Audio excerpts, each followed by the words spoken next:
HP oil make you feel like a pimp. Holy smoke, won't. Look here. I told you all I'm amassing the world's largest 2-cycle oil collection of all time. Now, you think I'm playing around, you think I'm not serious. You know, Farmer Joe out there in Ohio, yes, that's a real man, that's his YouTube name, Farmer Joe. Farmer Joe says, Steve, mine's bigger than yours. And I'm like, okay, well, you show me yours and I'll show you mine. And I'm showing you mine. Man, Farmer Joe, get me a video of your oil collection. Hey, what do you think if we put that engine oil treatment into some 2-cycle? Then we'll have runaway chainsaws. But you know me, I'm the first person that ever introduced to the world on YouTube that you could use boat oil in a 2-cycle air-cooled engine like a chainsaw. I mean, a lot of you know all that already, but nobody on YouTube seemed to know it because everybody told me how they were engine oil engineers and how I was wrong, how I was just plain wrong. Now, that's getting a lot of good accolades for cleaning really well. Evidently, that's some people's favorites, even though me and them are not each other's favorites. There's some Yamalube, I know, and Jawa on the channel like that. And Sabres, there's some interesting stuff about Sabre because Sabre seems to not recommend it for motorcycles anymore. What's going on with that? There's some good videos about that. Rick over there, he says that's the best. I don't know where it's made. And when I said HP oil will make you feel like a pimp, you know, it's because it's purple, you know, purple hat, little red Corvette, you know what I'm saying?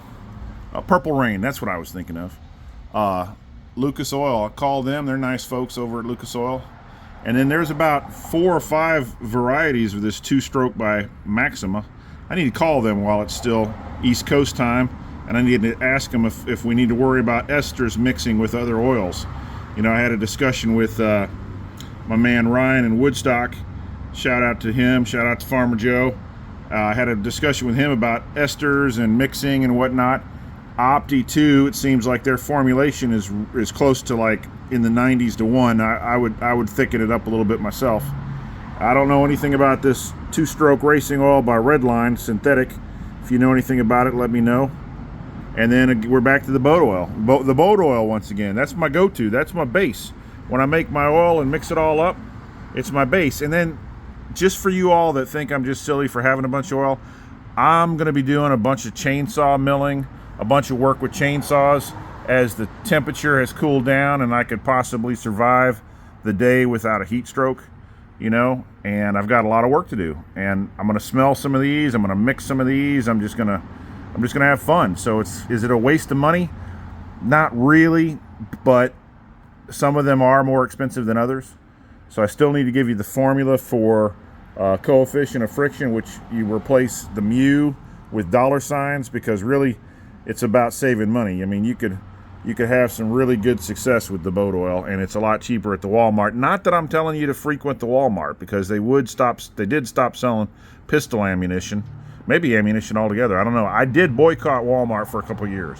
I did. I'm going to go ahead and tell you. And I am not a Trump supporter at all. I don't want to see fascism in the United States any more than we already have it. And I do support all of the amendments, including number 2. And that's one of my biggest critiques on Democrats, is they don't seem to support amendment number 2 very much. They don't seem to understand. But enough about politics. We got your 4-minute oil commercial in here, and I know you all missed me, so I had to see you today. And if you have a bigger oil collection than mine's this is only a portion of it. You know, we got to go see the rest of it. We got to line it all up, all of it. Okay. And I'm no expert on this oil, and all I can tell you is I run 32 to 1. I mostly run this boat oil right here because it's cheapest at Walmart, and then I'll richen it up with something pretty like a Lucas, you know. And now we got the Red Armor, and now we got Rick's recommendation on the Husqvarna, you know. Yamalube.